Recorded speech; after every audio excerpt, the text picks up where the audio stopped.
Meus irmãos, vamos abrir a palavra do Senhor em 2 Samuel, capítulo de número 2, e leiamos os versos de 1 ao 7. Nos diz assim, irmãos, a palavra do Senhor. Depois disto, consultou Davi ao Senhor, dizendo: Subirei a alguma das cidades de Judá? Respondeu-lhe o Senhor: Sobe. Perguntou Davi: Para onde subirei? Respondeu o Senhor: Para Hebrom. Subiu Davi para lá, e também as suas duas mulheres, Aionã, a jezreelita, e Abigail, a viúva de Nabal, o carmelita.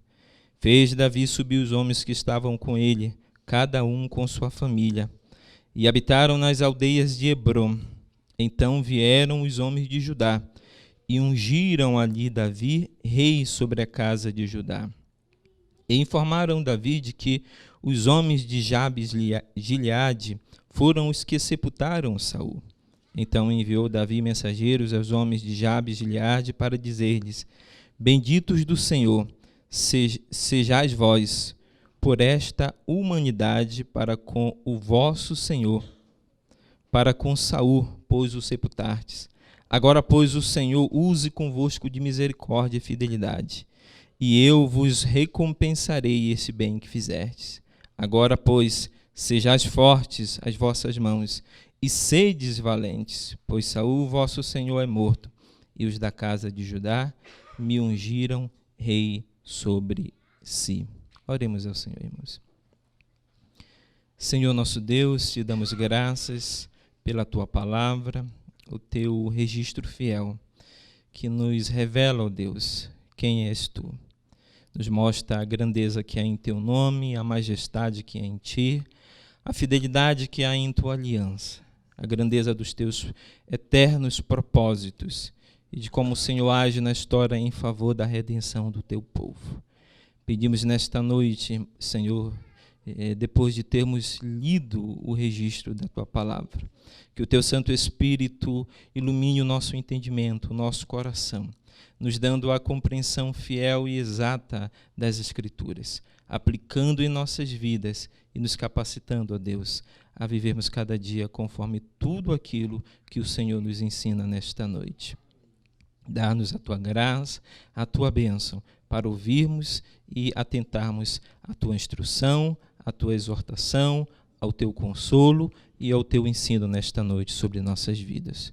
É o que nós te pedimos, em nome de Jesus, teu amado Filho, e te agradecemos, agora e sempre. Amém.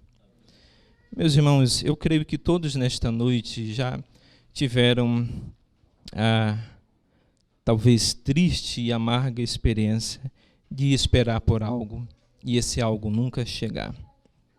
Outros tiveram a alegre e feliz experiência de esperar por muito tempo, e aquilo esperado um dia simplesmente bater à sua porta e ele vê o sonho realizado do seu coração. Eu não sei quanto tempo talvez tenha sido essa espera, de 1 ano, 2 anos, 5 anos, 10 anos, 20 anos, ou quem sabe muito mais. Por quanto tempo você tem esperado pacientemente no Senhor? Davi, o personagem dessa história, teve que aguardar no Senhor por um longo tempo.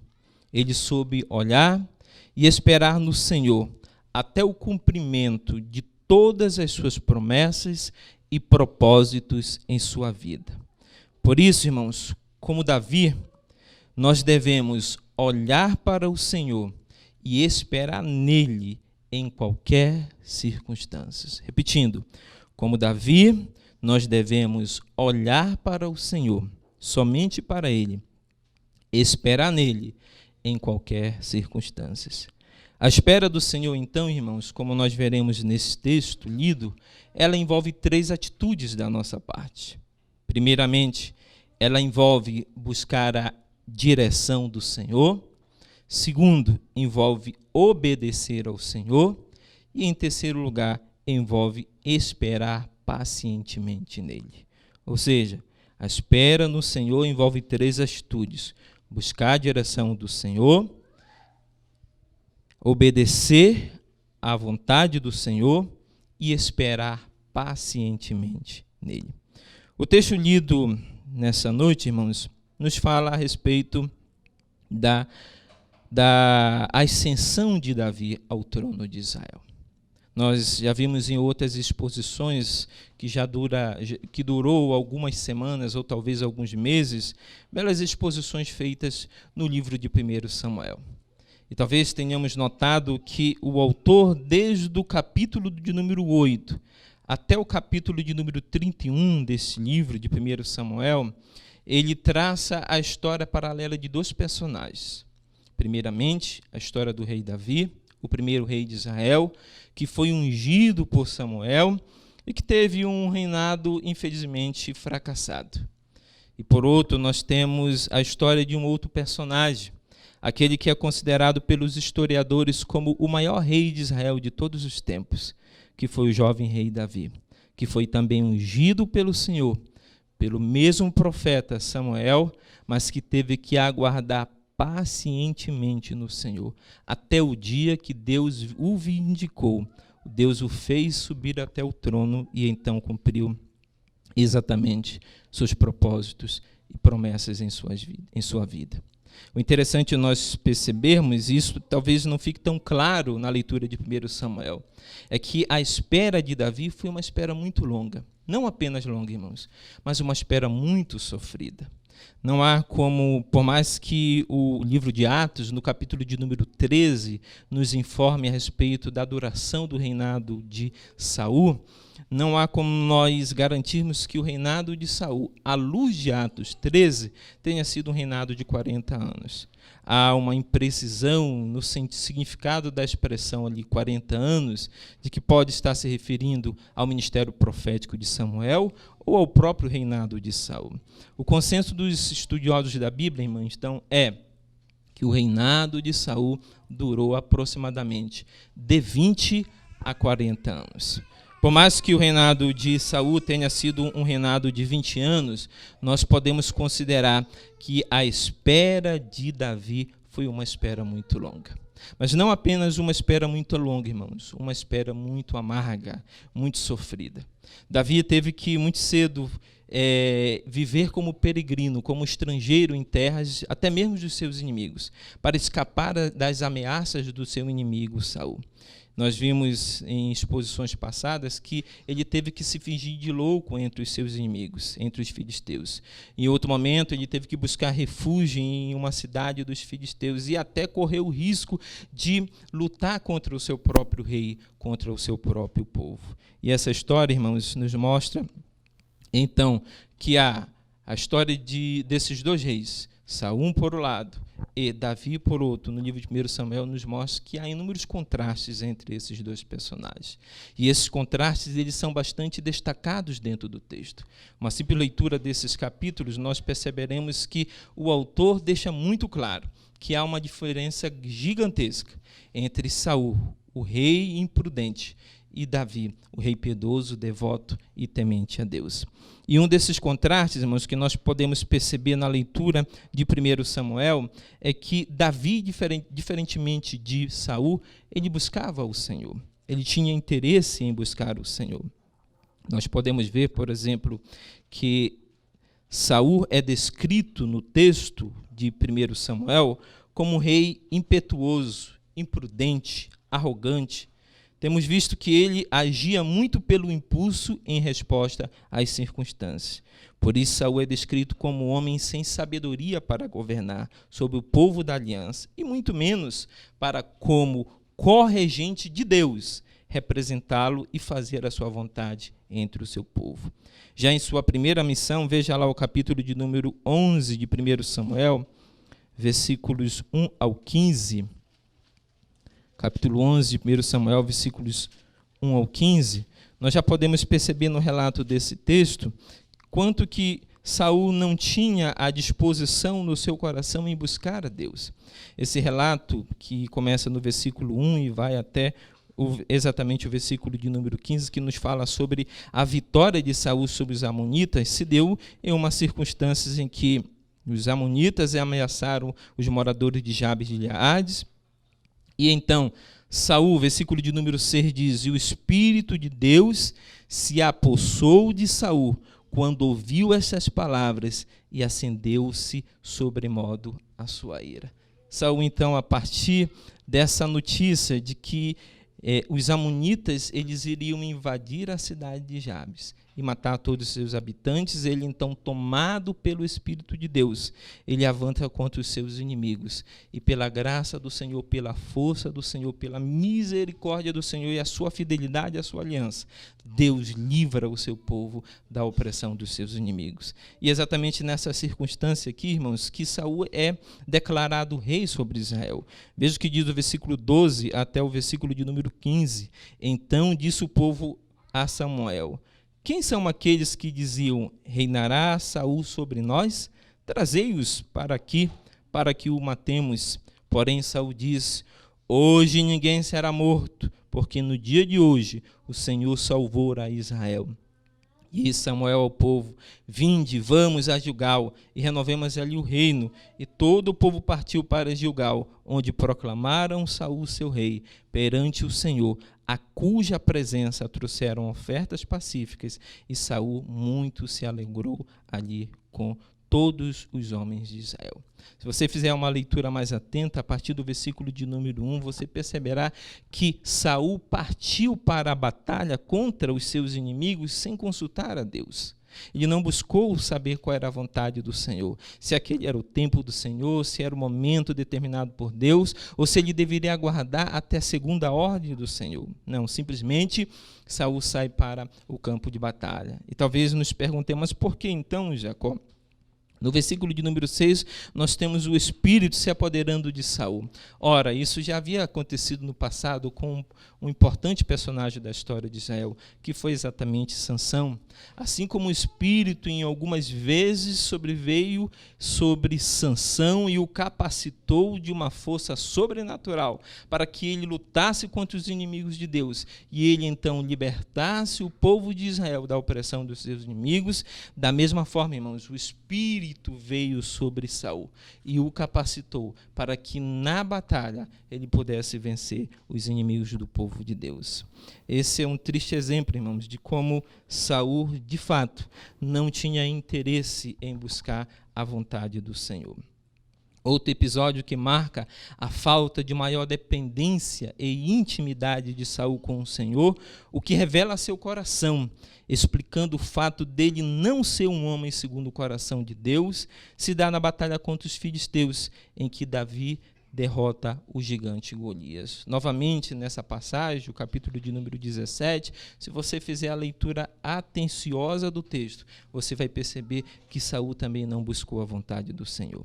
E é interessante notarmos, irmãos, que o único momento em que Saul buscou o Senhor se deu em outra batalha contra os filisteus, em que, movido pela ansiedade, ou seja, pelo medo, não pela devoção a Deus, buscou ao Senhor e, na recusa em respondê-lo em sonhos, urim ou profetas, isso o levou a uma médio em Edom. Isso é bastante irônico no texto, em 1 Samuel, que é um único momento em que, de fato, Saul se voltou para buscar a Deus, para saber qual era a vontade de Deus para aquele momento. Deus se recusou a responder a Saul.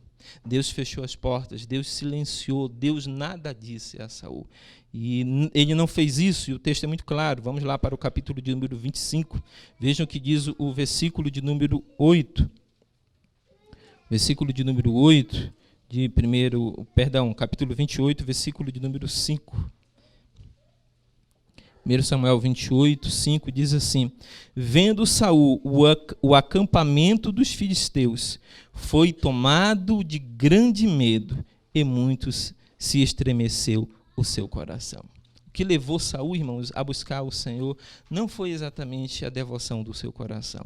Não foi que Saul tivesse uma vida piedosa, interessado em saber qual era a vontade soberana de Deus para aquele momento, não. Porque o texto deixa muito claro, Saul teve medo em seu coração e estremeceu diante dos seus adversários. Davi, irmãos, pelo contrário, era um homem que buscava ao Senhor em qualquer circunstância. Foi assim em Keila, veja o capítulo de número 6, 23, versículo de número 2, 23, 2, foi assim que ela, quando os filisteus pelejaram contra ela. O versículo 23, versículo 2 e o 4 diz que consultou Davi ao Senhor, dizendo: eu irei e ferirei estes filisteus. O versículo 4, parte A, diz: então Davi tornou a consultar o Senhor. Esse é um exemplo de como Davi tinha assim o coração inclinado a buscar ao Senhor, a saber qual era a vontade do Senhor para aquele momento. Diante da ameaça em que os moradores de Queila se encontravam, Davi vai ao socorro deles. E exatamente sabendo que travaria uma batalha contra os filisteus, ele busca saber qual é a vontade do Senhor para aquele momento. E o texto, como eu disse, em 2 momentos deixa isso muito claro. O versículo de número 2, em que ele diz: consultou Davi ao Senhor, e no versículo de número 4, em que se repete novamente essa expressão, dizendo: então Davi tornou a consultar o Senhor, e o Senhor lhe respondeu e disse. Um outro momento em que Davi demonstra novamente buscar a direção de Deus, irmãos, está lá no capítulo de número 30, no versículo de número 8, desta feita na batalha entre os soldados, os homens de guerra de Davi e os amalequitas que haviam invadido a sua cidade, a cidade de Ziclag, onde Davi morava juntamente com seus homens e todas as suas mulheres, filhos e famílias. Diante dessa invasão por parte dos amalequitas, em que a cidade foi devastada, as suas mulheres, filhos, os moradores daquela cidade, as famílias daqueles homens foram levados, exilados para a terra dos amalequitas. O versículo de número 6 diz, então: Davi muito se angustiou, pois o povo falava de apedrejá-lo, porque todos estavam em amargura, cada um por causa de seus filhos e de suas filhas.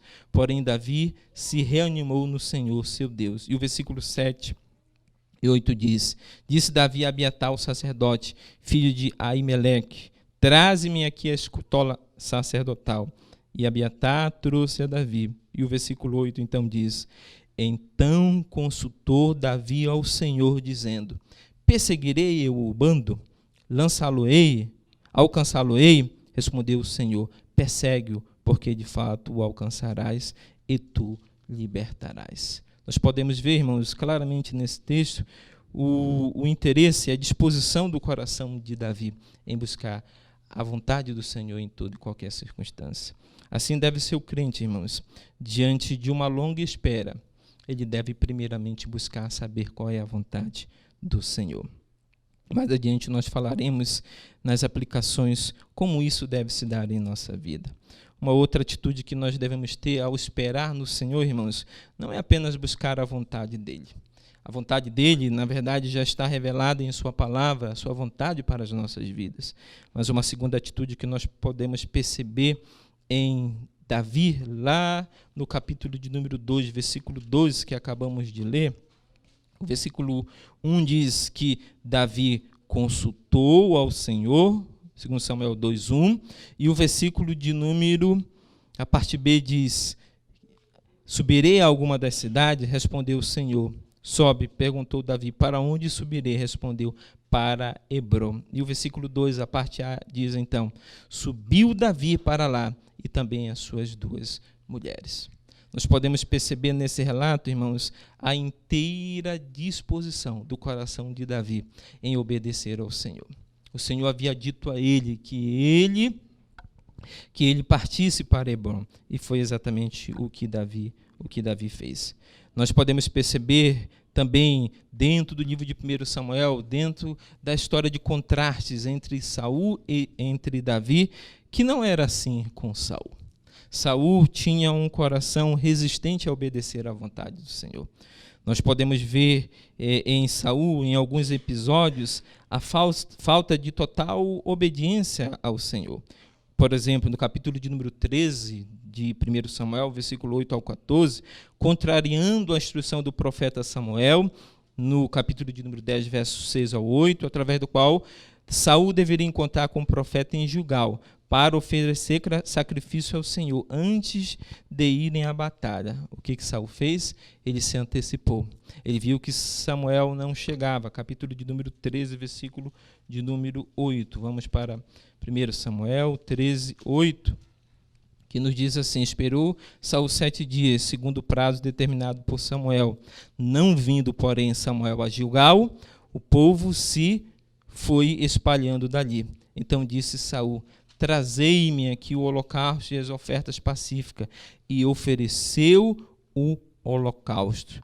Mas acabara ele de oferecer o holocausto, e eis que chega Samuel. Saul lhe sai ao encontro para saudar. Samuel perguntou: que fizestes? Respondeu Saul: vendo que o povo se ia espalhando daqui, e que tu não vinhas nos dias aprazados, e que os filisteus já tinham ajuntado em Miquimais, eu disse comigo: agora descerão os filisteus contra mim em Gilgal, e ainda não obtive a benevolência do Senhor. E forçado pelas circunstâncias, ofereci holocausto. O que nós percebemos nesse texto, irmãos, é uma desobediência expressa.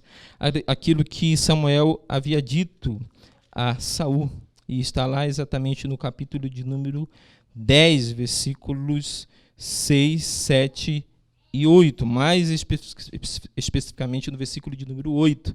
Veja que diz 1 Samuel 10, 8. Tu, porém, descerás adiante de mim a Gilgal, e eis que eu descerei a ti, para sacrificar holocaustos e para apresentar ofertas pacíficas. 7 dias esperarás, até que eu venha ter contigo e te declare o que deves fazer. Samuel havia declarado a Saul de maneira muito explícita qual era o passo que ele deveria seguir. Antes que ele partisse para o campo de batalha, ele deveria em Gilgal se apresentar e esperar o comparecimento do profeta Samuel, para que então, juntamente com Samuel, eles oferecessem sacrifício ao Senhor, e depois de oferecerem sacrifício ao Senhor, partissem para o campo de batalha. Mas não foi isso exatamente que Saul fez. Em desobediência expressa às orientações de Samuel, Saul simplesmente, irmãos, ele se antecipa, vendo que Samuel não chegava. Ele toma as ofertas, oferece sacrifício, e ele então desobedece às ordens de Samuel e desobedece às ordens expressas de Deus por meio da lei de Moisés. Porque a pessoa ordenada, a pessoa que poderia, diante da lei, diante do Senhor, somente o sumo sacerdote tinha o direito e o dever de oferecer sacrifício ao Senhor em toda e qualquer circunstância. Um outro momento, irmãos, em que ele demonstra essa falta de obediência ao Senhor está lá no capítulo de número 15, quando o profeta diz da parte do Senhor que ele deveria avançar contra os inimigos de Israel, os amalequitas, e que ele deveria destruir todos os amalequitas, que ele deveria destruir os seus bens e as suas propriedades. O que é que Saul faz? Novamente, ele desobedece às instruções do profeta. Ele desobedece à ordem expressa de Deus por meio do seu profeta. E ele, então, não cumpre, assim, todas as ordenanças do Senhor. Davi, por outro lado, irmãos, demonstrou inteira obediência a Deus. Como nós vimos no capítulo de número 23, versículo 5, do 39, e aqui em 2 Samuel, capítulo 2, versículo 2, quando Deus, depois de ter falado por meio do sacerdote, por meio do Urim e do Tumim, o que Davi faz? Simplesmente ele parte para obedecer à ordenança do Senhor. Em certo sentido, isso nos revela por que Davi era considerado um homem segundo o coração de Deus. Porque ele tinha no seu coração, irmãos, a inclinação, o desejo de obedecer a Deus, apesar das circunstâncias contrárias a isso. Davi tinha o temor no seu coração. Ele sabia que a obediência vinha em primeiro lugar, principalmente na vida de um rei. A terceira e última atitude, irmãos, que nós devemos ter quando esperamos no Senhor é exatamente esperar pacientemente no Senhor. Como expresso em boa parte do livro de 1 Samuel, Saul era um homem que não aprendera a esperar em Deus e a confiar nele. No capítulo de número 14 de 1 Samuel, podemos perceber claramente a falta de confiança e segurança de Saul com relação ao Senhor. Veja o que diz 1 Samuel, capítulo de número 14, versículo de número 19. 1 Samuel 14, 19, que é um texto muito interessante e às vezes que passa meio que batido aos nossos olhos. E não conseguimos perceber o desprezo o desprezo que Saul tinha pelas coisas de Deus, pela vontade de Deus, por buscar a Deus, por esperar nele, por confiar e depender dele. Essa circunstância, a situação aqui é exatamente aquela a mesma em que Saul desobedece a orientação expressa do sacerdote, quando os filisteus avançam contra Israel, e lá no versículo de número 19, então, diz: enquanto Saul falava ao sacerdote, o alvoroço que havia no arraial dos filisteus crescia mais e mais, pelo que disse Saul ao sacerdote: desiste de trazer a arca. Então Saul e todo o povo que estava com ele se ajuntaram e vieram à peleja, e a espada de um era contra o outro, e houve muito grande tumulto. Diante da ameaça extrema, iminente, de Israel ser tomado pelos seus inimigos, Saul então se viu forçado a ter que chamar o sacerdote e pedir a esse que buscasse a vontade do Senhor para aquele momento. Mas o que nós percebemos que quando os filisteus de fato fecham o cerco sobre o povo, os soldados de Israel, simplesmente Saul despreza o conhecimento da vontade de Deus. Ele diz ao sacerdote de maneira clara: desiste de trazer a arca. Há aqui, irmãos, um desprezo da parte de Saul. Primeiramente, em buscar saber qual era a vontade do Senhor, em esperar nele e em confiar de que a vitória viria pelas mãos do próprio Deus. Porém, Davi mostrou-se confiante, irmãos, em Deus em todos os momentos de sua vida, desde sua batalha contra Golias até a sua ascensão ao trono, primeiramente em Judá e depois em Israel. Os salmos de Davi expressam muito bem essa confiança, essa espera paciente e confiante de Davi no Senhor. Vamos lá para o Salmo de número 25, versículo de número 3 e 5, que nos fala a respeito dessa paciente esperança de Davi.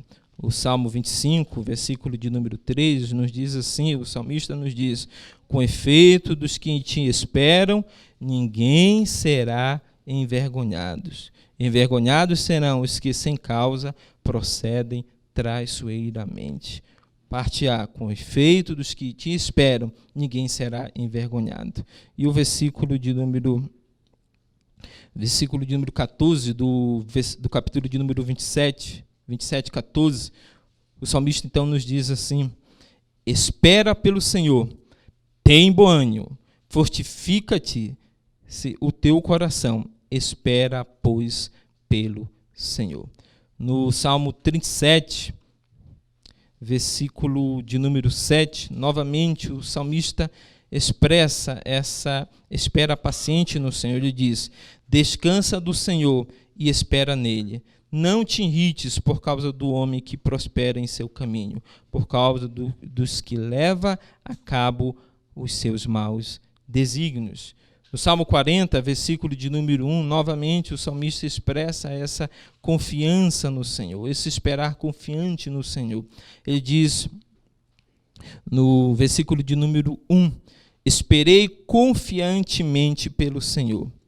Ele se inclinou para mim e me ouviu quando clamei por socorro. No Salmo 62, versículo de número 1, novamente o salmista expressa essa confiança, essa paciência e esperar com segurança no Senhor. O versículo de número 1 diz: somente em Deus, ó minha alma, espera silenciosa, dele vem a minha salvação. Algumas aplicações, então, irmãos, desse texto lido e exposto nesta noite. A vida de Davi parece espelhar a vida de muitos de nós. Como Davi, quanto tempo você tem esperado?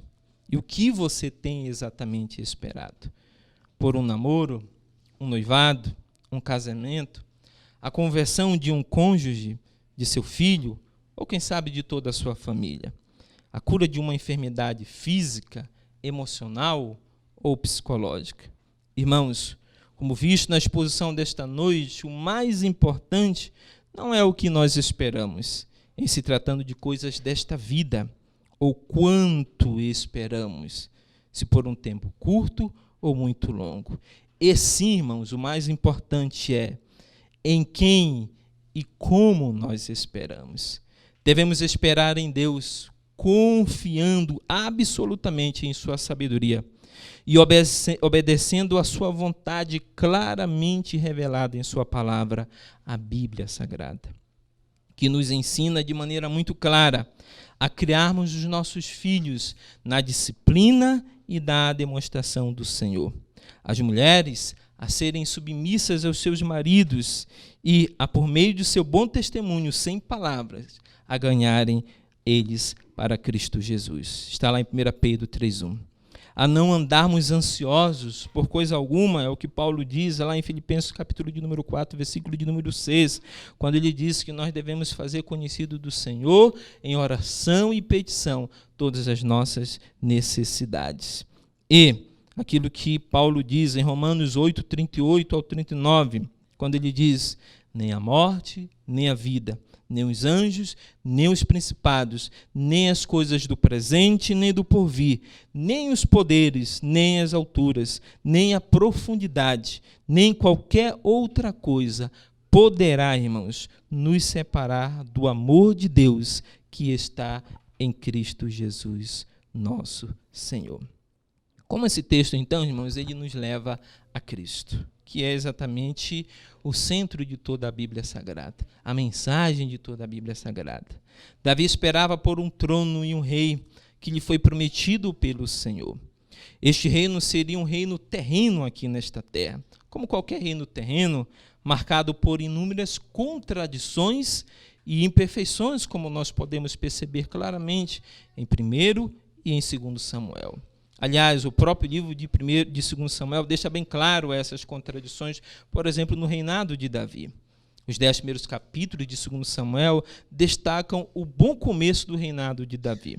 Porém, a partir do capítulo de número 11, versículo 1, nós podemos perceber e notar um declínio gradativo no reinado de Davi sobre Israel. O reinado de Jesus, irmãos, o Messias, não foi assim. Seu reinado e a inauguração do seu reino, como o de Davi, foi marcado por grande oposição por parte dos escribas, saduceus e principalmente dos fariseus e doutores da lei. Contudo, seu domínio se estabeleceu sobre tudo e sobre todos. Por isso o apóstolo Paulo diz: pelo que também Deus o exaltou sobremaneira e lhe deu um nome que está acima de todo nome, para que ao nome de Jesus se dobre todo o joelho, nos céus, na terra e debaixo da terra, e toda língua confesse que Jesus Cristo é Senhor, para a glória de Deus Pai. Filipenses 2, 9 a 11. O Rei Jesus, irmãos, de maneira perfeita, demonstrou plena dependência e obediência a Deus, o Pai. Em Lucas, o evangelista destaca a vida de contínua oração que caracterizou o ministério de Cristo Jesus. Em Lucas 6,12, antes da escolha dos 12 apóstolos, o texto diz: retirou-se para o monte a fim de orar e passou a noite orando a Deus. Do capítulo de número 9 e versículo de número 18 do mesmo evangelho, antes da confissão pública de Pedro, de que Jesus Cristo era o Filho do Deus vivo, o que revelava a sua verdadeira natureza, o que Jesus estava fazendo, o texto diz que ele estava orando à parte. Na transfiguração, lá do mesmo capítulo, no versículo de número 28, Jesus, ele se retira junto com os seus apóstolos mais íntimos, João, Pedro e Tiago, para fazer o que, irmãos? Novamente para orar e buscar a presença de Deus. Em uma das horas de maior angústia do seu ministério, num lugar chamado Getsêmani, Jesus, como de costume, e é muito interessante nós percebemos isso em Lucas 22, e que eu coloquei até aqui entre aspas, como de costume, porque Jesus rotineiramente fazia estas coisas. Ele orava ao Pai, ele se retirava, se colocava a sós ou com seus discípulos para buscar a presença do Pai, para falar com o Pai. O texto diz então que, como de costume, ele orava ao Pai. Sua vida de obediência e dependência de Deus pode ser notada ainda mais nesse texto, quando diz que ele orava da seguinte forma, dizendo: não se faça a minha vontade, e sim a tua. Jesus, irmãos, é para nós o maior exemplo de busca a Deus, obediência à sua vontade, espera paciente e dependente de Deus.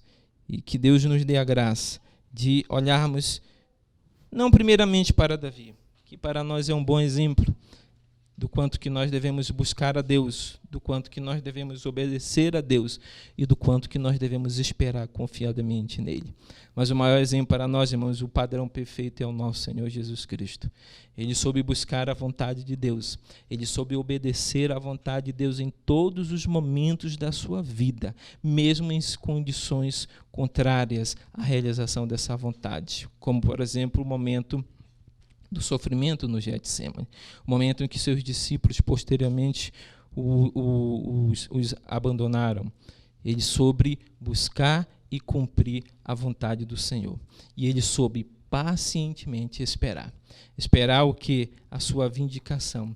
Esperar o dia em que o Deus Pai o ressuscitaria dentre os mortos, o faria assentar-se à destra de Deus e cumpriria, irmãos, exatamente o que Paulo diz lá em 1 aos Coríntios. Eu gostaria que você abrisse esse texto. Nós encerraremos com a leitura desses versículos em 1 aos Coríntios, capítulo de número 15, a partir do versículo de número 25. A partir do versículo de número 24. E então virá o fim, quando ele entregar o reino ao Deus e Pai, quando houver destruído todo o principado, bem como toda a potestade e poder, porque convém que ele reine até que haja posto todos os inimigos debaixo dos seus pés. O último inimigo a ser destruído é a morte, porque todas as coisas sujeitou debaixo dos pés. E quando diz que todas as coisas lhe estão sujeitas, certamente exclui aquele que tudo lhe subordinou, ou seja, o Pai.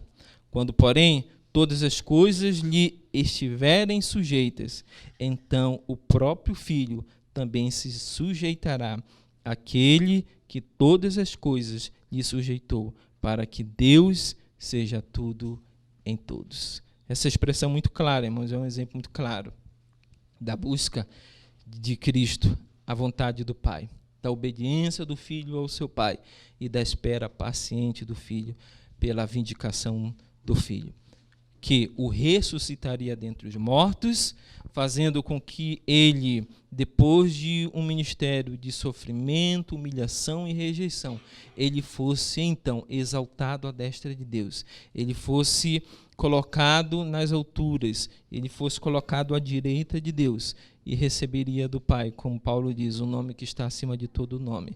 E Deus, o Pai, colocaria debaixo dos seus pés todos os seus inimigos. E Cristo soube pacientemente durante seu ministério e aguardar esse dia, e ainda aguarda por esse dia. E esse dia nós sabemos que se dará na sua vinda, quando ele colocará todos os inimigos, então, debaixo dos seus pés, e estabelecerá o seu reino de forma dominante e soberana sobre toda a criação. Que Deus nos dê a graça de olharmos para Cristo, de como Cristo buscarmos primeiramente a vontade de Deus, de como Cristo obedecermos à vontade de Deus já revelado na sua palavra, de como Cristo esperarmos nele em toda e qualquer circunstância. Que Deus nos dê então da sua graça.